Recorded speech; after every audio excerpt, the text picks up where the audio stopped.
Hello friends, कैसे हैं आप सब। मैं एक्चुअली ये वीडियो इसलिए बना रहा हूँ ताकि आप लोगों को क्विक अपडेट दे सकूँ मार्केट्स के बारे में एंड कुछ इंपॉर्टेंट स्टॉक्स के बारे में जो पिछले कुछ वीक्स में मैंने डिस्कस किए हैं। तो चलिए स्टार्ट करते हैं आज का वीडियो। सबसे पहले तो आज जैसे देख सकते हैं मार्केट काफ़ी प्रेशर में था। निफ्टी 1.07% से डाउन हुई है and small cap and mid cap में तो और ज़्यादा बुरा हाल था। बहुत ज़्यादा बीटिंग ली है मार्केट्स ने। स्मॉल कैप 100 2.45% से डाउन है, मिड कैप 100 2.06 से। तो जिनके पोर्टफोलियो में small cap and mid cap ज़्यादा होंगे तो उनका पोर्टफोलियो तो बहुत ज़्यादा गिरा होगा, जैसे मेरा। एंड जो ऑब्वियसली कि कभी भी मार्केट जब लगातार इतना बढ़ जाता है, अभी जैसे 18,300 के आसपास था, तो ऑब्वियसली एक्सपेक्टेड था कि मार्केट्स में थोड़ी बहुत प्रॉफिट बुकिंग तो होगी। और वैसे भी 18,300 एक बहुत इंपॉर्टेंट रेजिस्टेंस जोन था जहां से ऊपर जाना इतना आसान नहीं था। तो कुछ प्रॉफिट बुकिंग एक्सपेक्टेड थी, कोई बड़ी बात नहीं है। और एक और बड़ा कारण है कि जैसे कुछ लोगों ने न्यूज़ पढ़ी होगी या देखी होगी, अबू धाबी में, बेसिकली जो यूएई में है, वहाँ पे कुछ ड्रोन अटैक हुआ है। तो वहाँ पे जो मिडिल ईस्ट में है, कुछ ना कुछ पंगे चलते रहते हैं।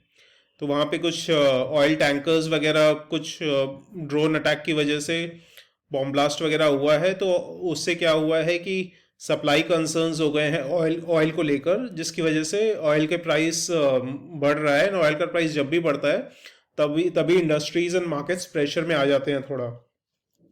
और अगर मार्केट्स अगर और थोड़ा करेक्ट होता है, या may be next few days में भी अगर थोड़ा बहुत और करेक्शन आता है या प्रेशर में रहता है, तो मेरे पास कुछ क्वालिटी स्टॉक्स की लिस्ट है जो मैं परचेज करूंगा। इनफैक्ट जैसे फॉर एग्जांपल टाटा एलेक्साई में 4,000 के लेवल से होल्ड कर रहा था, तो बट काफ़ी जल्दी 6,000 क्रॉस कर चुका था। तो मैं वापस उस स्टॉक को ले नहीं पा रहा था। बट मार्केट्स में जब 17,000 के आसपास जब मार्केट्स गए थे, टाटा एलेक्साई 5,500 के आसपास आ गई थी, तब मैंने और ऐड कर लिया था। तो बेसिकली जो मार्केट्स गिरते हैं तब ये एक अपॉर्चुनिटी होती है अच्छे स्टॉक्स एक्यूमुलेट करने के लिए। तो इसमें प्रेशर लेने की, टेंशन लेने की कोई भी बात नहीं है।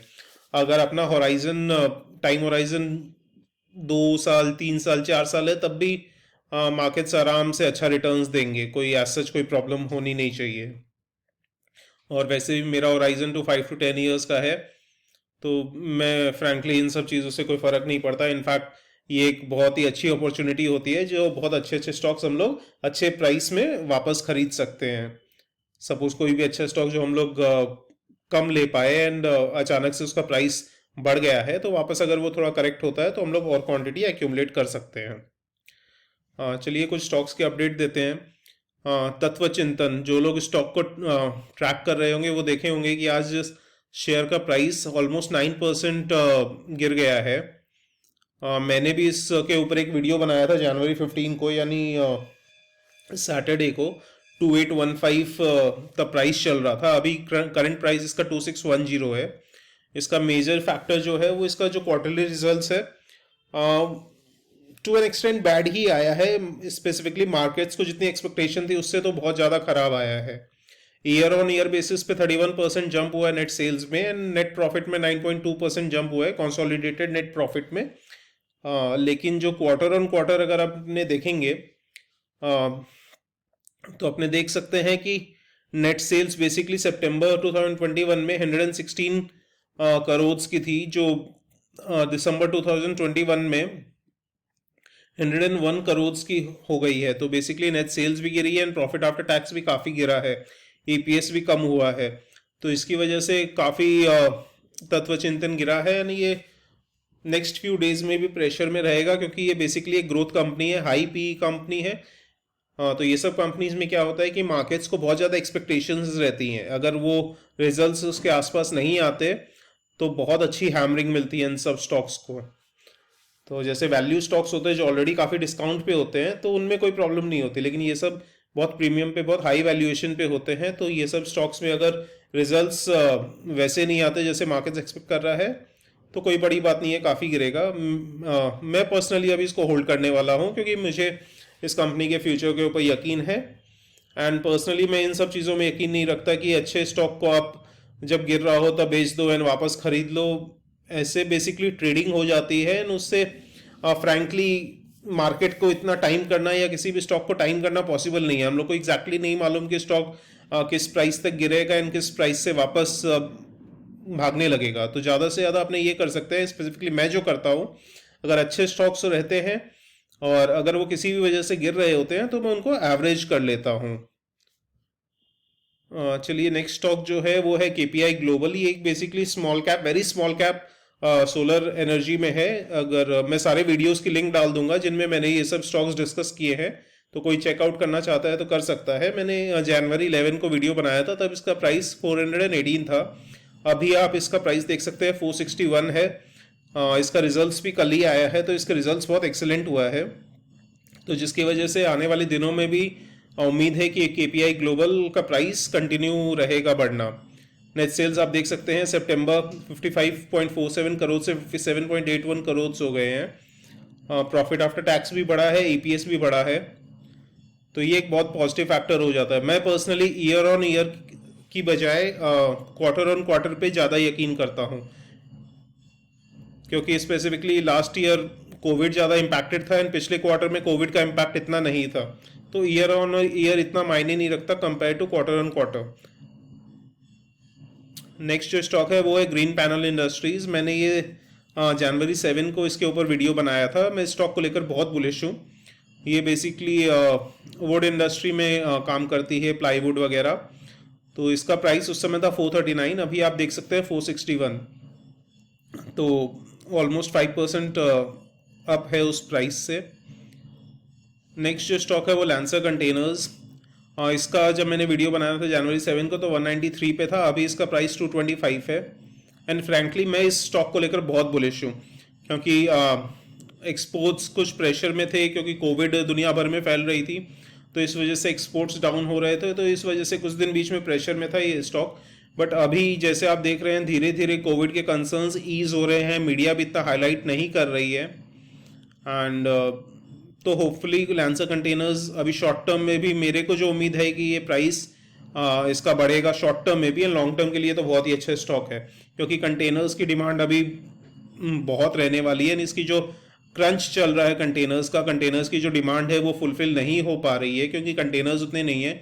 मुझे लगता है आने वाले काफ़ी टाइम में अभी इतनी आसानी से कंटेनर्स की डिमांड फुलफिल नहीं हो पाएगी, क्योंकि कंटेनर इंडस्ट्री में प्रोड्यूस करना इतना आसान नहीं होता, नए कंटेनर्स प्रोडक्शन होना। नेक्स्ट जो स्टॉक है वो जुबिलेंट इंग्रेविया है। मैंने इसका जनवरी 9 को जब बनाया था तो 570 प्राइस था इसका, अभी 615 चल रहा है। इसमें एक न्यूज़ है कि राकेश झुनझुनवाला ने जो दिसंबर क्वार्टर की बीएससी में जो फाइलिंग्स हुई है उसमें उसके अनुसार राकेश झुनझुनवाला ने अपने 0.81% का स्टेक कम कर दिया है जुबिलेंट इंग्रेविया में, लेकिन अभी भी अराउंड 50 लाख के आसपास स्टॉक्स शेयर्स होल्ड करते हैं, एंड विच इज़ अबव 3%, तो अभी भी काफ़ी स्टेक है राकेश झुनझुनवाला का जी का। बट ये थोड़ा सा नेगेटिव हो जाता है कि उन्होंने स्टेक कम किया है, बट पर्सनली मैं इस स्टॉक को लेकर बहुत बुलिश हूँ। ये short term and long term दोनों के लिए ये स्टॉक मुझे पर्सनली बहुत पसंद है। बीसीएल इंडस्ट्रीज अभी 328 पे है, सॉरी जब मैंने वीडियो बनाया था तो 328 पे था, ये तो स्ट्रॉन्ग अप ट्रेंड में है। अभी इसका प्राइस आप देख सकते हैं 460 हो गया है। जैसे इसका मोमेंटम चल रहा है एंड मुझे और इथेनॉल पे जितनी फोकस हो रही है इस कंपनी के थ्रू, मुझे लगता है ये स्टॉक अभी और ज़्यादा बढ़ने वाला है। इसका may be target price 600-700 with in 2-3 months possible है, अगर मार्केट साथ दे तो। और एक जो स्टॉक है वो जॉडियक एनर्जी। ये बेसिकली मैं 21 दिसंबर से इस कंपनी को ट्रैक कर रहा हूँ, तब इसका प्राइस 40 था। अभी मैंने इसके ऊपर जब वीडियो बनाया था तो जनवरी 11 को बनाया था, तब उसका प्राइस 80 था। बट मैं काफ़ी बीच में ट्राई किया था, उसके बाद मेरे दिमाग से निकल गया था ये स्टॉक, बट मैं ले नहीं पाया था क्योंकि सेलर्स नहीं थे इस स्टॉक में। आज पर्सनली मैं ये स्टॉक ले पाया हूँ अराउंड 106 के लेवल पे, तो आज भी ये वापस अपर सर्किट में 107.5 पे बंद हुआ है, एंड जैसे कंटिन्यूसली इसमें अपर सर्किट चल रही है, मुझे लगता है ये कंपनी आगे आने वाले दिनों में बहुत अच्छा करेगी। स्पेशली ये सोलर पावर से रिलेटेड कंपनी है, इसके फाइनेंशियल्स फंडामेंटल्स बहुत अच्छे हैं, तो मुझे लगता है ये कंपनी भी आने वाले दिनों में ऑब्वियसली, बट ये सब बहुत small cap and penny stocks हैं। स्पेसिफिकली जैसे जॉडियक एनर्जी जो है वो बहुत ही, इसका मार्केट कैप बहुत कम है, तो ये सब बहुत रिस्की हो जाते हैं। अगर मार्केट गिरते हैं तो ऑब्वियसली मार्केट अगर 1% गिरता है, 1% गिरता है, तो ये सब कंपनीज बहुत ज़्यादा डाउनफॉल हो सकता है। तो इस चीज़ का आप ध्यान रखिए। अगर मार्केट साथ देंगे तो ये कंपनीज बहुत आउट परफॉर्म करती है मार्केट को। और जैसा आप देख सकते हैं, मार्केट आज इतने प्रेशर में था, स्मॉल कैप तो ऑलमोस्ट 2.45% गिरा है, या मोर देन 2% गिरा है। उसके बावजूद जॉडियक एनर्जी ओवर 5% क्लोज हुआ है। तो ये सब कंपनीज को लेकर मैं बहुत बुलिश हूँ। उम्मीद करता हूँ आप सबको ये वीडियो बहुत पसंद आए। चलिए मिलते हैं आप सबसे नेक्स्ट वीडियो में। एंड प्लीज़ आपको पसंद आए तो इस वीडियो को लाइक, सब्सक्राइब एंड शेयर।